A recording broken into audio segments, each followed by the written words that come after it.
సమయం ఇచ్చిన దైవజనులు రత్నమ్మ గారు, అదేవిధంగా షర్మిల సిస్టర్ గారికి నా వందనాలు తెలియజేసుకుంటున్నాను.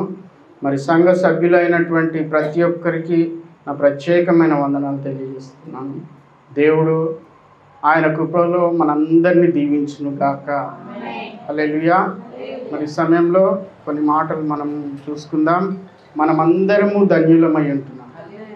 ఇక్కడ కూర్చున్న ప్రతి ఒక్కరము బాప్తిస్మం తీసుకున్నా తీసుకోకపోయినా మనమందరము ధన్యులమై ఉంటున్నాం.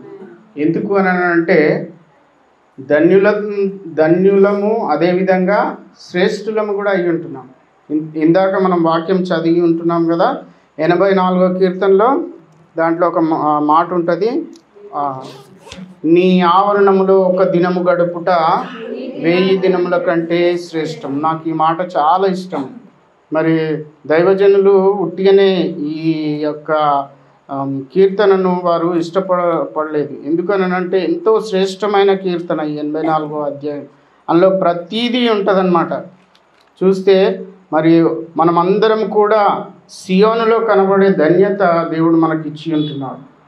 అదేవిధంగా ఆయన ఆవరణంలో ఒక దినం గడుపుట 1000 దినముల కంటే శ్రేష్టమైనదిగా మరి దేవుని వాక్యము తెలియజేస్తుంది.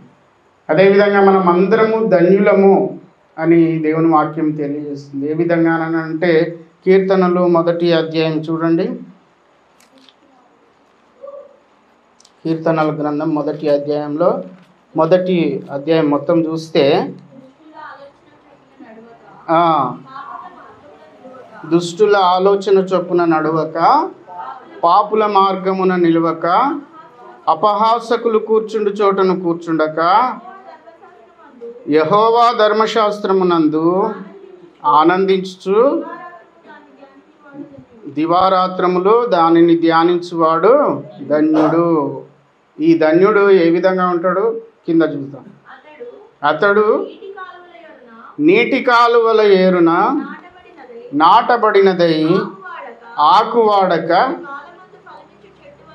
తన కాలమందు ఫలమిచ్చు చెట్టు వలె ఉండును. దేవునికి మహిమ కలుగును గాక. ఎంత ధన్యత ఇచ్చాడండి. దేవునితో మనం అంటగట్టబడి ఉంటే మనకు సమస్తము దేవుడు అనుగ్రహించే దేవుడే అంటున్నాడు. మనకు కొదువనే ఉండదు. హల్లెలూయా. కాబట్టి దేవుని బిడ్డలారా, మనము దేవునితో అంటగట్టబడి ఉందాం. దేవుని సన్నిధిని కోరుకుందాం. ఎక్కువ మట్టుకు దేవునితో గడిపే, దేవుని మాటలను ధ్యానించే దానిలో మనం నిమగ్నమై ఉందాం. ఎందుకు అని అంటే ఈ లోకంలో ఏ మంచితనం లేదు. అవునా? లోకంలో ఏ మంచితనం లేదు. అందరికీ తెలుసు. ఇది నేను చెప్పే మాటలు కాదు, మనకు ప్రతి ఒక్కరికి తెలుసు. లోకంలో ఏ మంచితనం లేదు. ఎక్కడ చూసినా ఘోరమైన పరిస్థితులు, ఘోరమైన సందర్భాలు. అదేవిధంగా ఒకరికొకరు మోసం చేసుకోవడం. నేను అందరినీ అని అంటలేను. మనం 10 అడుగులు వేస్తే ఒక్క అడుగన్నా మనం తప్పటడుగు వేసే పరిస్థితి ఈరోజు లోకంలో ఉన్నదన్నమాట. కాబట్టి లోకాన్ని వెంబడించేటప్పుడు కన్నులు బాగా తెరుచుకొని వెంబడించాలంట. యేసయ్యను వెంబడించేటప్పుడు కన్నులు మూసుకొని వెంబడించాలంట. ఎందుకు అని అంటే యేసయ్య నమ్మదగిన దేవుడు. హల్లెలూయా.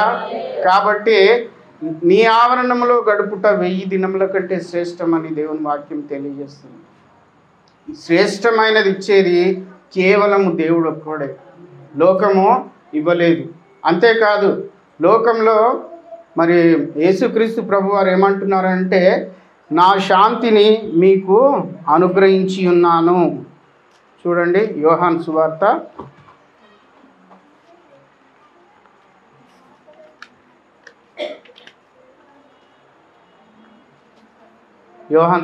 14:27 చూడండి. శాంతి మీకు అనుగ్రహించి వెళ్ళుచున్నాను, నా శాంతిని మీకు అనుగ్రహించి వెళుతున్నాను. లోకం ఇచ్చే శాంతి కూడా ఉందంట. హల్లెలూయా. లోకంలో కూడా శాంతి ఉందంట. దేవుడు యేసుక్రీస్తు ప్రభువారు ఆయన వెళ్ళే ముందు ఏం చెప్తున్నాడు? నా శాంతిని మీకు అనుగ్రహించి వెళుతున్నాను అని అంటున్నాడు అన్నమాట. కాబట్టి ఈ సమయంలో ఒక్క నిమిషం మనం ప్రార్థన చేసుకొని ముందుకు వెళ్దాం. స్తోత్రం నాయన. సర్వశక్తిమంతుడా, సర్వాధికారి, త్రియేక దేవ, యేసయ్య మీ పాదాల చెంత ప్రార్థిస్తున్నాం నాయన. నాయన ఈ సమయంలో ప్రభువా కూడి ఉన్న ప్రతి ఒక్కరికి నా ప్రభువా మీరు ఇచ్చిన ధన్యతను బట్టి మీకు వందనాలు చెల్లించుకుంటున్నాను. మీరు ఇచ్చిన శ్రేష్టతను బట్టి మీకు వందనాలు చెల్లించుకుంటున్నాను నాయన. మీ వాక్యము సెలవిచ్చిన రీతిగా మీరు మాకు శాంతిని అనుగ్రహించే దేవుడై ఉంటున్నారు. లోకం అనుగ్రహించే శాంతి కాదు ప్రభువా, మీరు ఇచ్చే శాంతి ఎంతో ఉన్నతమైనది, అది నమ్మకమైనది, శాశ్వత కాలం మాతో ఉండే శాంతిని మీరు ఇచ్చే దేవుడై ఉంటున్నారు. అందుని బట్టి నా ప్రభువా ఈ సమయంలో మేము ఈ వాక్యముని ధ్యానిస్తుండగా నా నాయన మీరే నా ప్రభువా నా నోటి ద్వారా నా నాయన మీ బిడ్డలతో ప్రతి ఒక్కరితో మీరు మాట్లాడమని వేడుకుంటున్నాను. మీరే కార్యము జరిగించి మేము పొందమని యేసుక్రీస్తు పరిశుద్ధ నామంలో ప్రార్థించి వేడుకుంటున్నాము తండ్రి. ఆమేన్. హల్లెలూయా. మరి చూసినట్లయితే యేసుక్రీస్తు ప్రభువారు ఏమంటున్నారు ఇక్కడ? నా శాంతినే మీకు అనుగ్రహించి వెళుతున్నాను, అదే లోకం ఇచ్చినట్టు కాదు. అంటే లోకంలో కూడా శాంతి ఉంది, కానీ అది ఎలాంటి శాంతి అని అంటే నిన్న మొన్న మనం చూసి ఉంటున్నాం. దాదాపుగా 15 రోజులు ఇచ్చే శాంతి మనం చూసి ఉంటున్నాం లోకస్తులు, అంతేనా? తర్వాత ఏమైపోయింది? ఆ శాంతి అశాంతిగా అయిపోయింది. అదేవిధంగా కొంతమంది యాత్రలకు వెళ్తుంటారు, టూర్లకు వెళ్తుంటారు. ఎక్కడ? సాధారణంగా జెంట్స్ అయితే గోవాకి వెళ్తుంటారు, మరి ఫ్యామిలీతోనైతే ఆయా ప్రాంతాలకు వెళ్తుంటారు అన్నమాట. అక్కడ కూడా వారు కొద్ది కాలమే అక్కడ సంతోషంగా గడిపి తిరిగి ఉదాసీనమైన దీనకరమైనటువంటి హృదయాలతో తిరిగి వస్తుంటారు. అదేవిధంగా ఒక తాగే వ్యక్తి ఉన్నాడని అంటే అతనికి 2 గంటల శాంతి మాత్రమే, సమాధానం మాత్రమే ఉంటుంది. సినిమా చూసేవారికి 3-4 గంటల సమాధానమే ఉంటుంది, ఆ తర్వాత మళ్ళా మామూలే అన్నమాట.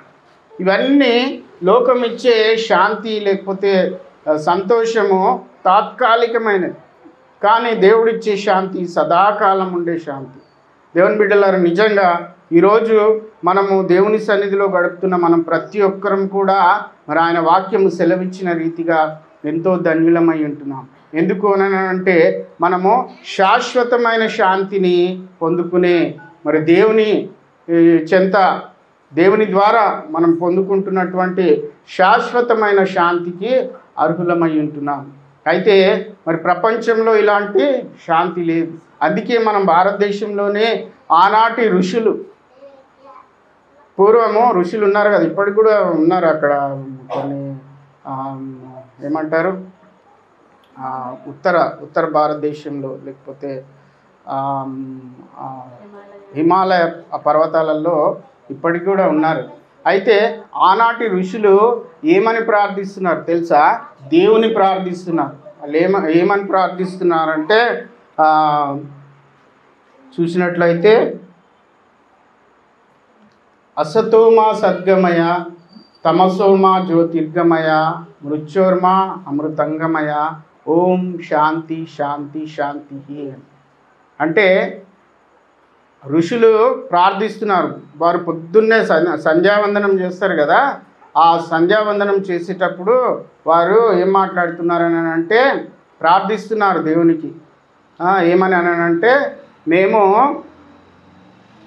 అసతోమా సద్గమయ, అసత్యంలో మేము నడుచుకుంటున్నాం, మాకు సత్యము దయచేయి. తమసోమా జ్యోతిర్గమయ, మేము చీకటిలో ఉన్నాము, మాకు వెలుగు ప్రసాదించు అని. అదేవిధంగా చూస్తే మృత్యోర్మా అమృతంగమయ, మేము మృత్యువులో ఉంటున్నాము, లేకపోతే మృత్యువుకు మేము పాత్రులం అవుతున్నాం, మమ్మల్ని అమృతత్వంలోనికి నడిపించు. అమృతత్వము అని అంటే శాశ్వత కాలము ఉండేదానికి మమ్మల్ని అర్హులుగా మార్చు అని ఆనాటి ఈ యొక్క ఋషులు యజ్ఞం చేసేవారు, మరి తపస్సు చేసేవారు, వారు దేవుణ్ణి ప్రార్థిస్తున్నారన్నమాట. ఆ దేవుడు ఎవరు అని అంటే ఓంకార స్వరూపుడు. ఫలానా దేవుడని కాదు, ఓంకార స్వరూపుడు. ఆ దేవునికి వారు ప్రార్థిస్తున్నారు. చివరికి ఏమంటున్నారు వారు? మృత్యోర్మ అమృతంగమయ, ఓం శాంతి శాంతి శాంతి 3 సార్లు అంటున్నారు. శాంతి శాంతి శాంతి, నాకు శాంతి దయచేయ. 3 సార్లు ఎందుకు అంటున్నారు శాంతి అని అంటే, ఆధ్యాత్మికంగా ఒక శాంతి, అదేవిధంగా శారీరకంగా ఒక శాంతి, అదేవిధంగా మానసికంగా ఒక శాంతి. మన బైబిల్ ప్రకారం చెప్పాలంటే ఆత్మ, శరీరము, ప్రాణము, ఈ 3ంటికి వారు ఏమడుగుతున్నారనంటే మాకు శాంతి దయచేయమని అడుగుతున్నారనమాట. కానీ మన యేసుప్రభు ఏమంటున్నారో తెలుసా? మనం చదివిన వాక్యం ప్రకారం మరొకసారి చదువుదాం. శాంతి మీకు అనుగ్రహించి వెళ్ళుచున్నాను, నా శాంతినే మీకు అనుగ్రహించుచున్నాను. దేవునికి మహిమ కలుగును గాక. వీరేమడుగుతున్నారు? ఓంకార స్వరూపుడైన దేవుణ్ణి మాకు శాంతి దయచేయి, మమ్మల్ని అమృతత్వంలోనికి నడిపించు, మాకు చీకటి నుండి మమ్మల్ని వెలుగులోనికి నడిపించు అని అంటున్నాడు అనమాట. మరి మనం చూసుకున్నట్లయితే ఈ ఓంకార స్వరూపుడు ఎవరు? చూడండి, యోహాను సువార్త 1వ అధ్యాయం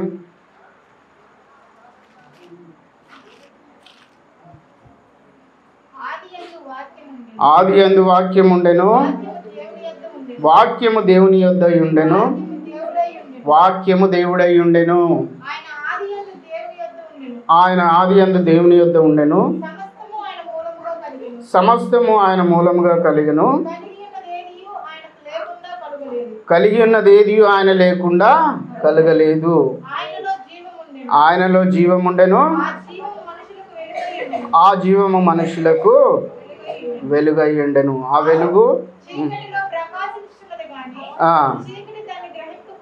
ఆమె చీకటి దానిని గ్రహింపకుండెను. వారు ఓంకార స్వరూపునికి, దేవుడైనటువంటి ఓంకార స్వరూపునికి వారు ప్రార్థిస్తున్నారు. మేము చీకటిలో ఉన్నాము, మమ్మల్ని వెలుగులోనికి నడిపించు. మేము అసత్యంలో ఉన్నాము, మేము సత్యంలోనికి మమ్మల్ని నడిపించు. మేము చనిపోయే స్థితిలో ఉన్నాము, లేకపోతే మేము మృత్యులో ఉన్నాము, మమ్మల్ని అమృతత్వంలోనికి నడిపించు అని ఆనాటి ఋషులు ఘోషిస్తున్నారు, మరి వేడుకుంటున్నారు. కానీ యేసుక్రీస్తు మన కొరకు ఈ లోకానికి ఆయన వచ్చి ఆయన ఓంకార స్వరూపు చెప్తున్నారు కదా. ఆదియందు వాక్యం ఉండెను, వాక్యము దేవుని యొద్ద ఉండెను, వాక్యము దేవుడై ఉండెను. ఈ ఓం అన్నది ఏంటి? ఒక వాక్యం. మనకు బైబిల్ ఏం చెప్తుంది? దేవుడు వాక్యమై ఉన్నారు. వారు కూడా ఎవరికి మొరపెడుతున్నారు? ఓంకార స్వరూపునికి, దేవునికి మొరపెడుతున్నారు. అంటే వారు తెలియక మొరపెడుతున్నారు దేవునికి, మనం తెలిసి దేవుని ఆరాధిస్తున్నాం. హల్లెలూయా. కాబట్టి వారు ఇంకా తెలుసుకోలేదు. లోకస్తులు, ఆ ఋషులు కానీ వారి యొక్క గ్రంథాలలో రచించిన ఆ ఏ మాటను కూడా వారు తెలుసుకోలేదు. ఈరోజు మనము ఈ వాక్యాన్ని, సత్యాన్ని తెలుసుకొని ఆయనను మనం ఆరాధిస్తున్నాం. ఆ వాక్యమై ఉన్న దేవుని మనం ఆరాధిస్తున్నాం. శాంతిని అనుగ్రహించే దేవుని మనము కలిగి ఉన్నాము. అంతేకాక మృత్యువు నుండి మనను అమరత్వంలోనికి, నిత్య జీవంలోనికి నడిపించిన యేసయ్యను మనము కలిగి ఉన్నాం. సత్యమై ఉన్న దేవుని మనం కలిగి ఉంటున్నాం. చూడండి, యోహాను సువార్త 14:6లో, నేనే మార్గమును, సత్యమును, జీవమును, నా ద్వారానే తప్ప ఎవడును తండ్రి యొద్దకు రాడు. ఇప్పుడు వారు ఘోషిస్తున్న యొక్క ప్రార్థనకు ఇక్కడ జవాబు దొరికింది. ఎట్లా అనంటే, నేనే మార్గమును. ఎక్కడికి మార్గమును అనంటే పరలోకానికి వెళ్ళడానికి, లేకపోతే తండ్రిని దర్శించడానికి, తండ్రిని చూడడానికి నేనే మార్గమై ఉంటున్నాను. అదేవిధంగా నేనే సత్యమై ఉంటున్నాను. లోకంలో ఏదైనా సత్యం ఉంది అని అంటే కేవలము మరి వాక్యము ద్వారానే. లోకంలో ఉన్న సత్యము కేవలము క్రైస్తవులు పొందుకున్నటువంటి సత్యమే సత్యము. ఆయనే యేసుక్రీస్తు ప్రభువు అయి ఉంటున్నారు. అదేవిధంగా ఆయనే జీవమై ఉంటున్నారు. నిత్య జీవము యేసుక్రీస్తు ప్రభువు అయి ఉంటున్నారు. కాబట్టి మనమందరము ఈ రాత్రికాల సమయంలో ఇక్కడ కూడి ఉంటున్న ప్రతి ఒక్కరం కూడా ధన్యులమై ఉంటున్నాం. హల్లెలూయా. అదేవిధంగా చూస్తే యోహాను సువార్త 6వ అధ్యాయము 47వ వచనం చూడండి. 47 నుంచి దేవునికి మహిమ కలుగును గాక. విశ్వసించిన వాడు, యేసుక్రీస్తునందు విశ్వాసం ఉంచిన వానికే నిత్య జీవము దొరుకుతుందని దేవుని వాక్యము తెలియజేస్తుంది. కాబట్టి ఎందరైతే యేసుక్రీస్తు ప్రభువులో విశ్వాసం ఉంచి వారు నడుచుకుంటారో, మరి ఈ లోకము ఆరాధిస్తున్నట్టు వారు ఎదురు చూస్తూ వారు ఘోషిస్తున్న ఆ పరిస్థితి నుండి మనం యేసుక్రీస్తునందు వాక్యమై ఉన్న దేవుని యందు మనం విశ్వాసం కలిగి ఉన్నప్పుడు మనకి ఏం దొరుకుతుందంట? నిత్య జీవం మనకు ఇచ్చే దేవుడై ఉంటున్నాడు. హల్లెలూయా. చదవండమ్మా ఇంకా కింద.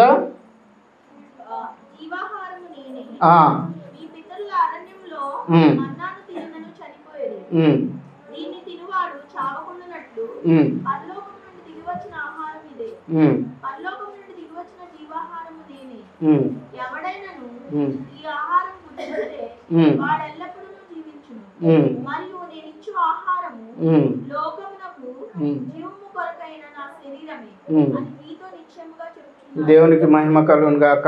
ఇక్కడ మరి శరీరమును గురించి మనకు ఈరోజు బల్ల ఉంది కదా, కాబట్టి యేసుక్రీస్తు ప్రభు వారు ఏమంటున్నారని అంటే ఆయన శరీరమును మనం భుజించినప్పుడు మనం నిత్య జీవం కలిగి ఉంటామని ఆయన వాక్యము సెలవిస్తుంది. దేవునికి మహిమ కలుగును గాక. దీనిని తినువాడు చావకుండునట్లు పరలోకము నుండి దిగి వచ్చిన ఆహారం ఇదే. యేసుక్రీస్తు ప్రభు వారు కూడా మరి లోకంలో కన్యక గర్భంలో మరి పరిశుద్ధమైన జన్మ ద్వారా మనకు ప్రత్యక్షమై ఉంటున్నారు ఈ లోకంలో. హల్లెలూయా. కాబట్టి ఈ లోకంలో పుట్టిన రీతిగా స్త్రీ పురుషులకు పుట్టిన వ్యక్తి కాదు ఆయన. ఒకవేళ స్త్రీ పురుషుల కలయిక వల్ల పుట్టినట్టుంటే మనతో పాటు ఆయన పాపాత్ముడై ఉండేవారు. ఎందుకు అని అంటే ఈ లోకంలో పుట్టిన ప్రతి ఒక్కరు కూడా ఆదాము సంతానమై ఉంటున్నాం. వారు చేసినటువంటి ఆజ్ఞాతిక్రమమైన పాపం మనందరిలో ఉంది కాబట్టి మనము కూడా పాపంలోకి వస్తాము. అందుకని యేసుక్రీస్తు ప్రభు వారు కన్యక ద్వారా పరిశుద్ధమైన జన్మము ఎత్తి ఉంటున్నారు. కాబట్టి అందుకే ఆయన ఏమంటున్నారు? నేను పరలోకము నుండి దిగి వచ్చిన ఆహారము ఇదే అంటున్నారు. పరలోకము నుండి దిగి వచ్చిన జీవాహారము నేనే అని అంటున్నారు. దేవునికి మహిమ కలుగును గాక.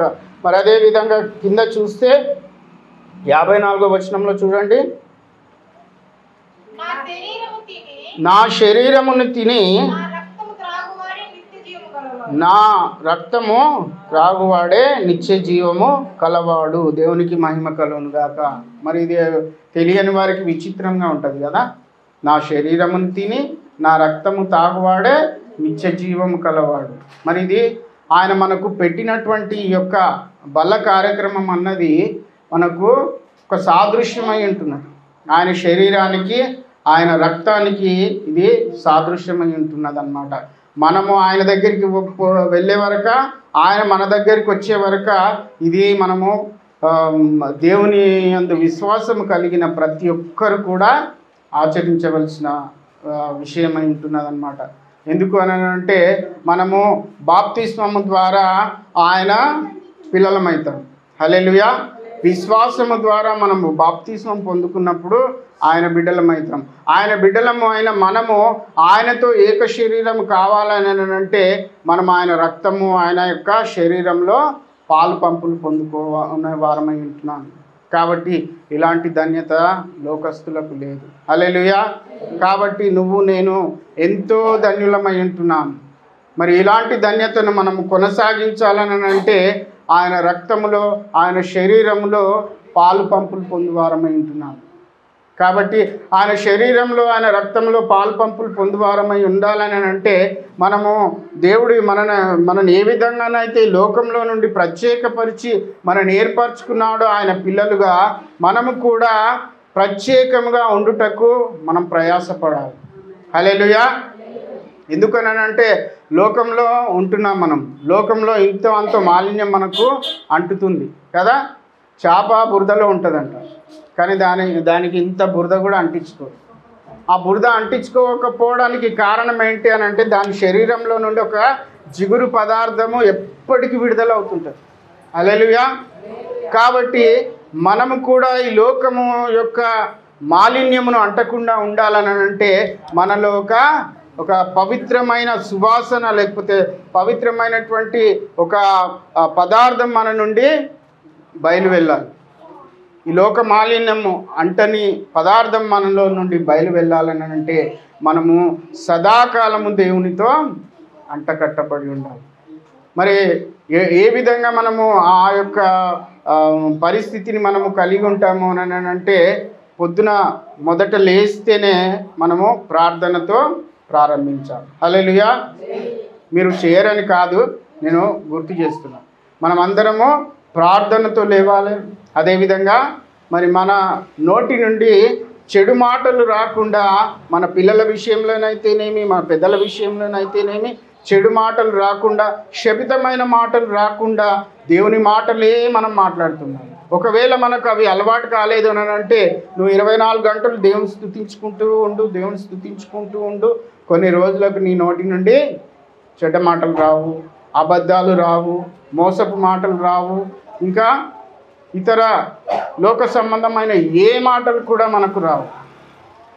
ఏమొస్తాయి మరి అని అంటే దేవునితో సంబంధం కలిగే మాటలే మన నోటి నుండి వస్తుంటాయి. హల్లెలూయా. కాబట్టి మన నోటిని, మన చూపును, మన యొక్క శరీరమును, అదేవిధంగా మన చెవులను కూడా మనము పరిశుద్ధంగా ఉంచుకున్నప్పుడు మనము దేవునికి ఇష్టలుగా ఉంటాము. అలాంటి పరిస్థితి మనం కలిగి ఉన్నప్పుడు మనము దేవుని యొక్క బలలో పాలుపంపులు పొందుకోవడానికి అర్హులమై ఉంటాము. ఆ అర్హతను బట్టి సదాకాలము ఆయన నిత్యరాజ్యానికి మనము వారసత్వము పొందుకొని ఉంటాము. హల్లెలూయా. కాబట్టి దేవుని బిడ్డలారా, ఇంతవరకు కూడా మీరు ఇంకా మేము బాప్తిస్మం తీసుకోలేదు, దేవుని తెలుసుకోలేదు అని అంటే మీకు ఒక చక్కని ఉదాహరణ చెప్తున్నా. ఏంటి అని అంటే లోకము ఇవ్వలేని శాంతి యేసు ప్రభు మనకు ఇచ్చు దేవుడై ఉంటున్నాడు. కాబట్టి మనము కలిగి ఉన్నటువంటి యేసు ప్రభు ఇచ్చేటువంటి శాంతి శాశ్వత కాలం ఉండే శాంతి. అదేవిధంగా అది మోసపూరితమైన శాంతి కాదు. ఎట్లా చెప్పగలుగుతున్నారు మీరు అనొచ్చు. యేసు ప్రభు చెప్తున్నారు కదా, నా శాంతిని మీకు అనుగ్రహించి వెళుతున్నాను అని చెప్తున్నారు కదా, మరి ఆ శాంతి శాశ్వత కాలం ఉంటుంది అని మీరు ఎట్లా చెప్తున్నారు అని అంటే, పాత నిబంధన కాలంలో దేవుడు అబ్రహాముకు ఒక వాగ్దానం చేస్తాడనమాట. ఏమని? నేను నీకు సంతానమునిస్తాను, ఇసుక రేణువులంత విస్తారమైన సంతానమును, అంటే లెక్కించలేనంత సంతానమును నీకు ఇస్తాను అని అంటాడనమాట. ఎప్పుడు? 75 సంవత్సరాల వయసులో. అది సాధ్యమేనా? లోక సంబంధంగా చూస్తే అది సాధ్యం కాదు.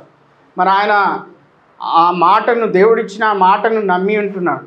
నమ్మిన ప్రకారంగా దాదాపుగా ఆయన 100 సంవత్సరాల వయసులో దేవుడు ఆయనకు కుమారుని ఇచ్చి ఉంటున్నాడు.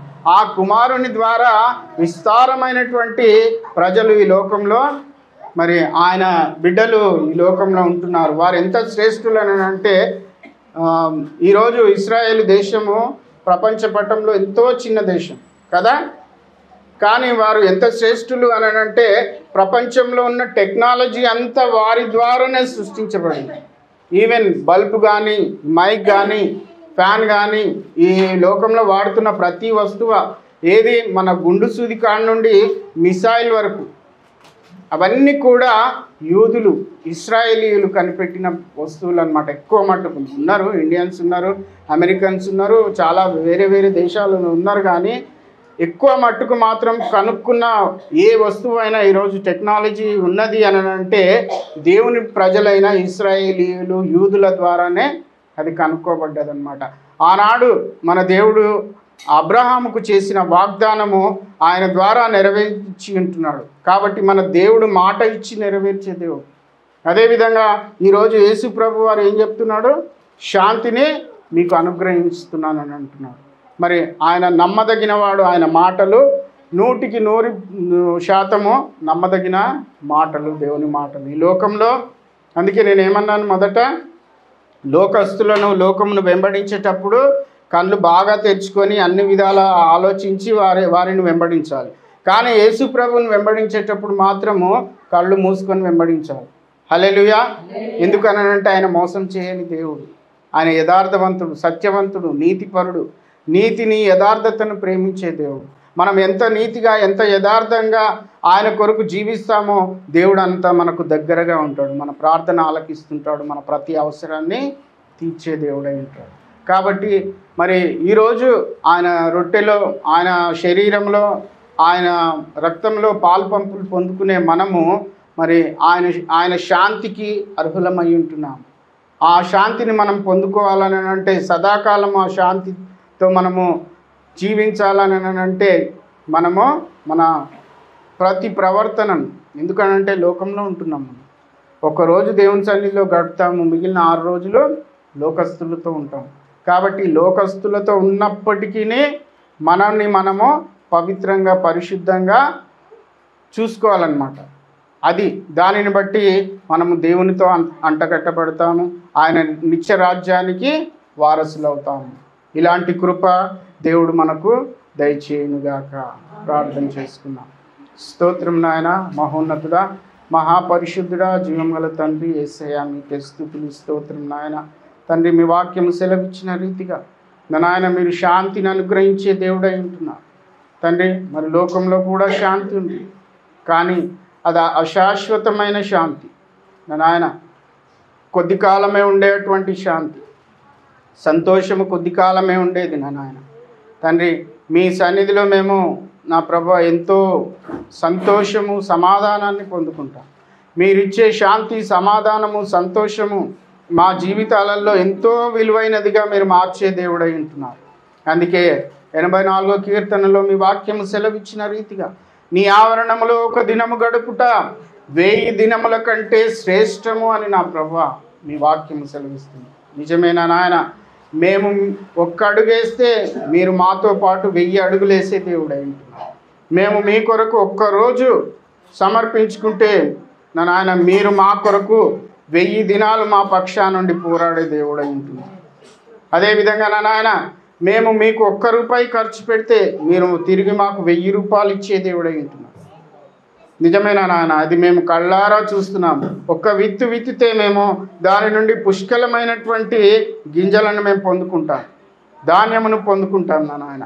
ఒక్క విత్తనంతో చెట్టును పెడితే దాని నుండి విస్తారమైన ఫలములు ఇచ్చే దేవుడు మీరై ఉంటున్నారు. ఎందుకు అనంటే సకల సృష్టికి కారణభూతుడు మీరై ఉంటున్నారు నాయన.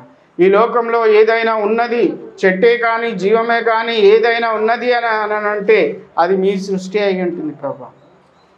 కాబట్టి నా నాయన, మరి లోకంలో లోకస్తులు నా నాయన, వారు నా నాయన అనేక రీతులుగా నా ప్రభా ఓంకార స్వరూపుడైనటువంటి దేవుని ప్రార్థిస్తున్నాను నా నాయన.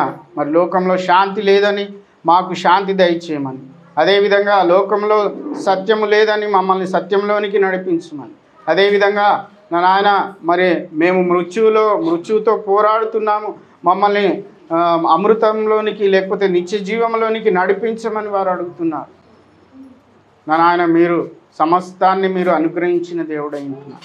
వారి యొక్క నా నాయన ఘోషకు, వారి యొక్క నాదానికి నా ప్రభా మీరే జవాబు అయి ఉంటున్నారు. కాబట్టి మేము మిమ్మల్ని కలిగి ఉన్నాం. ఆ యొక్క ఆర్తనాదానికి మేము జవాబు పొందుకొని ఉంటున్నాము. ఈరోజు మిమ్మల్ని కలిగి ఉంటున్నాము. వాక్యమైన దేవుని మిమ్మల్ని కలిగి ఉంటున్నాము. ఓంకార స్వరూపుడైన మిమ్మల్ని మేము కలిగి ఉంటున్నాము నాయన. మీకు స్తోత్రం నాయన. అలాంటి ధన్యత మీరు మాకు ఇచ్చినందుకు మీకు వందనాలు చెల్లించుకుంటున్నాము.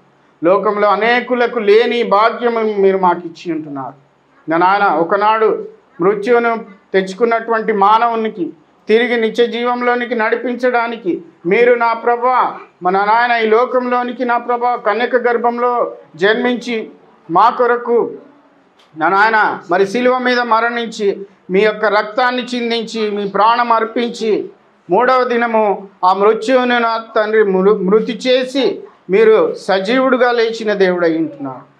మీరు నా నాయన మరణపు ముళ్ళును విరిచిన దేవుడు అయి ఉంటున్నారు. మీకు వందనాలు చెల్లించుకుంటున్నాం. కాబట్టి సజీవుడవైన నిన్ను మేము కలిగి ఉన్న మేము కూడా సజీవులమే తండ్రి. మీకు స్తోత్రం నాయన. ఇలాంటి కృప మీరు మాకు ఇచ్చినందుకు మీకు వందనాలు. ఈరోజు నా నాయన మరి ఈ సమయంలో ప్రభా మీ యొక్క బల్ల కార్యక్రమంలో మీ రక్తంలోనూ మీ శరీరంలోనూ పాలు పంపులు పొందుకుంటున్న ప్రతి ఒక్కరు కూడా ధన్యులు అయి ఉంటున్నారు. అలాంటి కృప మాకు ఇచ్చినందుకు మీకు వందనాలు చెల్లించుకుంటున్నాం. ఇంకా ఆ స్థితికి రాని వారు నా ప్రభా మరి ఇక్కడ ఎవరైనా ఉన్నట్టుంటే నా తండ్రి మీరు వారందరికీ మీ సత్యమును వారికి బయలుపరచండి నాయన మరి యేసుక్రీస్తే సత్యమని, ఈ లోకంలో దేవుడు అనేవారు ఉన్నారు అని అంటే ఆయన కేవలం యేసుక్రీస్తు ప్రభువే. ఎందుకు అని అంటే ఆయన మానవుని కొరకు రక్తము చిందించి